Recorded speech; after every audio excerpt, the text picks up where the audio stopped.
ஆண்டாள் திருவடிகளே சரணம். மங்கள திருப்பாவை 6ஆம் பாசுரம். க்ஷமா என்று பெயர் பெற்ற பூமி தேவி இந்த க்ஷிதி வாழ வேண்டும் என்பதற்காக க்ஷேமங்கரமான பிரபந்தமாகிற மங்கள திருப்பாவையை அளித்தாள். அதில் க்ஷேமதன் என்கிற நாராயணனுடைய திருநாமத்தை முதல் பாசுரத்திலே கூறி 2ஆம் பாசுரத்தில் இவ்வையகத்தோர் வாழும் வழியானது என்ன என்பதை விதிமுறைகளின் மூலம் புரிய வைத்தாள். 3ஆம் பாசுரத்திலே இந்த நாட்டாருக்கு எப்படி க்ஷேமம் ஏற்படும் என்பதை கூறினாள். 4ஆம் பாசுரத்திலே இந்த க்ஷிதியிலே இருப்பவர்கள் மட்டுமல்ல, அந்த தேவலோகத்திலே இருக்கக்கூடிய தேவர்களும் க்ஷேமமடையக்கூடிய வழி இந்த விரதத்தினுடைய அனுஷ்டானத்திலே உள்ளது என்பதை காண்பித்தாள். 5ஆம் பாசுரத்திலே தூய்மையான மனோவாக்காயத்துடன் கைங்கரியங்களை புரிந்தோமானால் எல்லா கெட்டதும் ஒழிந்து க்ஷேமங்கள் வந்து சேரும் என்பதை காண்பித்துக் கொடுத்தாள். இத்துடன் இந்த பாவை நோன்பை பற்றி ஆண்டாள் தோழிமார்களுக்கு சொல்லித்தந்த பிரகரணமானது முடிந்தது. அடுத்த நாளிலிருந்து விரதமானது தொடங்க வேண்டும். மறுநாள் காலையில் வந்து பார்த்தால் சில தோழிமார்கள் இன்னும் வரவில்லை என்று தெரிந்தது. வராத தோழிமார்கள் எவரையும் விடாமல் அழைத்துச் செல்ல வேண்டும் என்பதற்காக ஒரு தோழியின் கிரகத்துக்கும் சென்று அடையாளங்களை கூறி அவளை எழுப்பி சேர்த்துக் கொள்கிறாள் ஆண்டாள். இந்த பிரகரணம் 6ஆம் பாசுரம் முதல் 15ஆம் பாசுரம் வரை நடக்கிறது.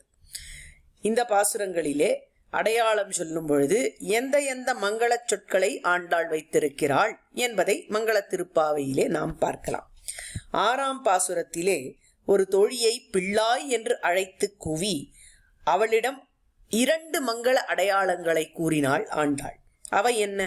முதல் அடையாளம், புள்ளரையன் கோயில் வெள்ளை விழிசங்கின் பேரரவம் கேட்டிலையோ என்று சொல்லுகிறாள். புள்ளரையன் என்றால் பக்ஷிராஜனாகிற கருடன்.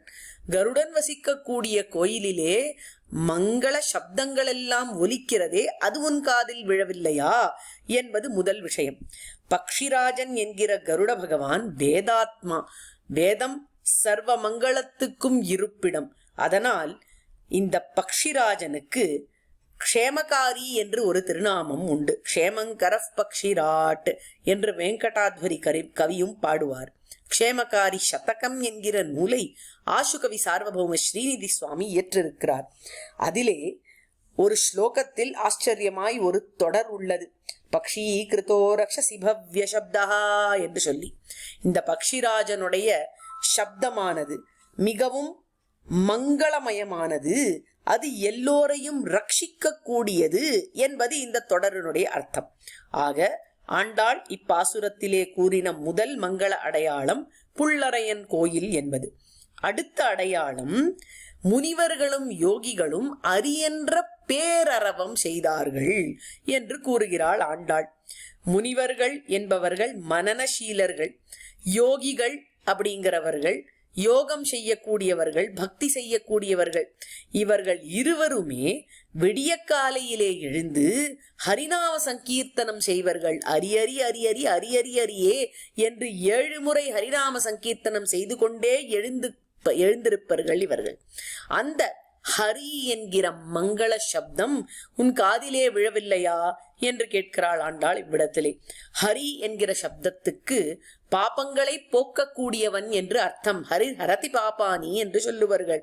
ஆக போன பாசுரத்திலே சொன்ன மாதிரி எந்த விதமான பயமானாலும் அதை ஹரணம் செய்வான் இந்த ஹரி. அந்த ஹரிநாமமே இப்பொழுது ஒலிக்கிறது, அது உன் காதிலே விழவில்லையா? எவ்வளவு மங்கள நாதம் இது என்று உணர்த்தி ஆண்டாள் இந்த தோழியை எழுப்புகிறாள். இப்பேற்பட்ட தோழியை எழுப்பக்கூடிய பாசுரத்தை நாம் சேவித்தோமானால் நமக்கு என்ன மங்களம் கிடைக்கும் அப்படின்னு கேட்டா, உள்ளம் புகுந்து குளிர்ந்து என்று பாசுரத்தை முடிக்கிறாள் ஆண்டாள். நம்மளுடைய உள்ளத்திலே ஹரியினுடைய உணர்வை நாம் அனுபவித்து அதனால் குளிர்ச்சியை பெறலாம். குளிர்ச்சி என்கிற மங்களம் 6ஆம் பாசுரத்தை சேவித்தால் நமக்கு கிடைக்கும். அடுத்த பாசுரத்திலே என்ன மங்களம் என்பதை நாளைய தினம் பார்க்கலாம்.